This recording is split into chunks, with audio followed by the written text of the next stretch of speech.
दूर किसी जंगल में पक्षियों ने अपनी जिंदगी जीने के बेहतरीन वसूल बना रखे थे।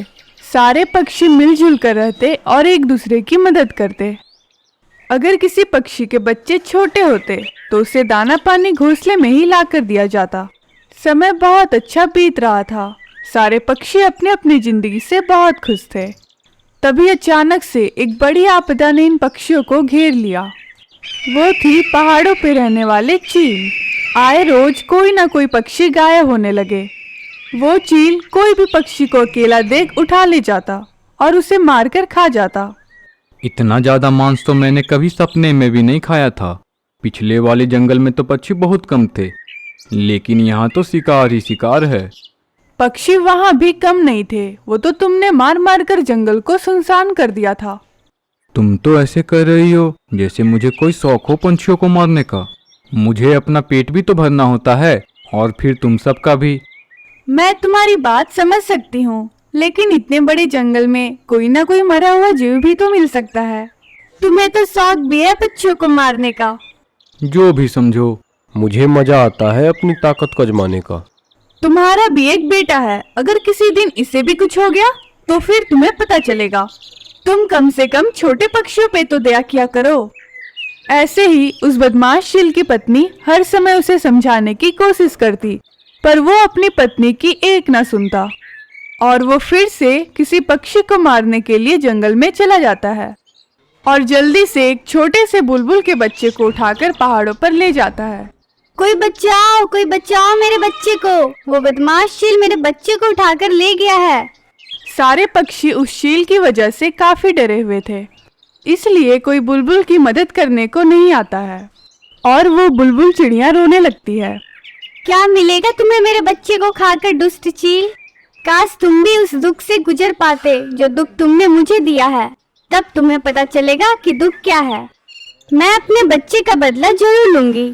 मैं उस बदमाश चील को जान से मार दूंगी। फिर बुलबुल चिड़िया रोते रोते पारुल के पास पहुंच जाती है।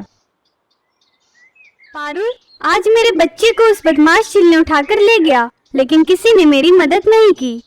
मैं मदद के लिए चिल्लाती रही, लेकिन कोई भी मेरी मदद करने के लिए नहीं आया। आखिर कब तक ऐसा चलता रहेगा पारुल? मैं अपने बच्चे का बदला लेना चाहती हूँ। क्या तुम मेरी मदद करोगी? हम ऐसे उसका मुकाबला नहीं कर सकते। हमें समझदारी से काम लेना पड़ेगा। वो सिर्फ तुम्हारे बच्चों का ही नहीं, जंगल के बाकी पक्षियों का भी शिकार कर रहा है। उसे हमें झांसे में फंसाना होगा और फिर हम उसको उसके किए की सजा देंगे। चलो हम कालू भैया के पास चलते हैं, वो इसमें हमारी जरूर मदद करेंगे। और वो दोनों कालू कौवा के पास चले जाते हैं। कालू भैया, इस चील के आने से पहले कितनी शांति थी इस जंगल में, लेकिन अब तो सारे पक्षी उस चील से बहुत डरे डरे रहते हैं। इस बेचारी बुलबुल का एक ही बच्चा था और वो भी उस बदमाश चील ने उसे उठाकर ले गया। मैं भी बहुत डरा हुआ हूँ। उस बदमाश चील ने तो जंगल में पूरा आतंक मचा के रखा है। चलो अब हम मिलकर इसका कोई उपाय निकालते हैं। मुझे अपनी जान की कोई परवाह नहीं। अगर मेरा बच्चा ही नहीं रहा तो मैं जी के क्या करूँगी? मैं जरूर बदला लूंगी उस चील से। हम तुम्हारे दुख को समझ सकते हैं बुलबुल। आज हम तीनों उस चील की गुफा की तरफ जाएंगे और देखेंगे कि वो चील अकेला है या उसका परिवार भी उसके साथ है। फिर ही हम कोई अगला कदम उठाएंगे। और वो शाम होते ही उस चील के इलाके की तरफ चले जाते हैं।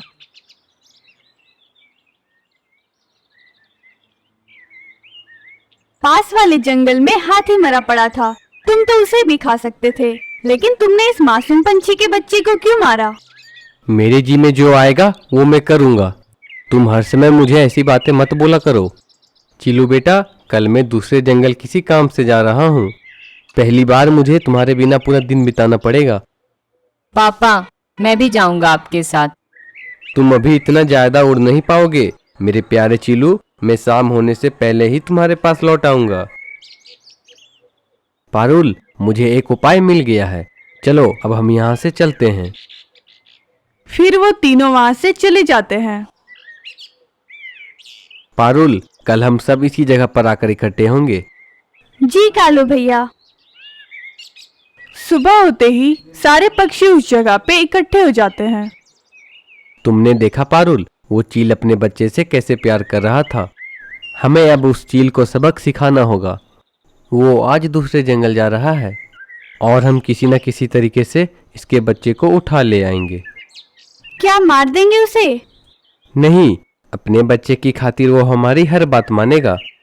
अरे वाह कालू, तुमने तो बहुत अच्छा प्लान बनाया है। अब हम उस बदमाश चील को नहीं छोड़ेंगे। तो फिर चले हम। और वो फिर शिकारी चील के इलाके की तरफ चले जाते हैं। वो सभी चील के इलाके में पहुंच जाते हैं। कालू भैया, उस चील की पत्नी तो अकेली है। लगता है वो बदमाश चील चला गया है। हमें जल्दी उसके बच्चे को किडनैप करना पड़ेगा। हाँ, हमें कुछ देर तक सब्र करना होगा। जैसे ही रानी चील इधर उधर होगी तो हम इसके बच्चे को उठा ले जाएंगे। फिर कालू कौवा एक झाड़ी के पीछे छिप जाता है और इंतजार करने लगता है।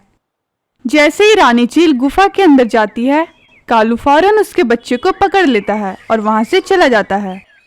फिर तीनों कालू के पीछे चले जाते हैं। आपने मुझे यहाँ क्यों कैद किया है? मैं तो एक छोटा सा बच्चा हूँ। मेरी क्या गलती है? तुम डरो नहीं बच्चे, हम तुम्हें कुछ नहीं करेंगे। क्या तुम जानते हो, तुम्हारे पापा आए रोज किसी न किसी पक्षी के बच्चे को मार देते हैं। मेरे पापा ऐसा करते हैं, लेकिन मेरी माँ हमेशा उन्हें समझाती रहती है। लेकिन वो मेरी माँ की कोई बात नहीं मानते। तुम यहाँ सुरक्षित हो। हम तुम्हें तुम्हारे पापा को सबक सिखाने के लिए तुम्हें उठाकर लाए हैं।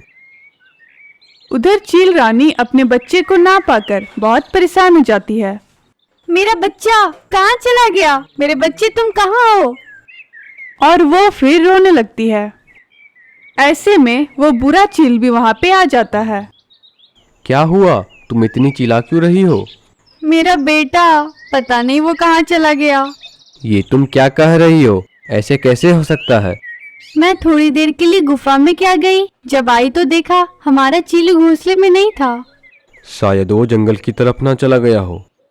यह कहकर वो दोनों अपने बेटे को खोजने निकल जाते हैं, लेकिन उन्हें उनका चीलू कहीं नहीं मिलता है। वो निराश होकर वापस लौट आते हैं। मैं आपसे कहती थी मत करो इतना जुल्म। अब देख लिया ना, अपना बेटा ना होने का दुख क्या होता है। मैंने ऐसा कभी सोचा ही नहीं था कि एक दिन मेरा बेटा भी मुझसे अलग हो जाएगा। ऐसे ही रात बीत जाती है।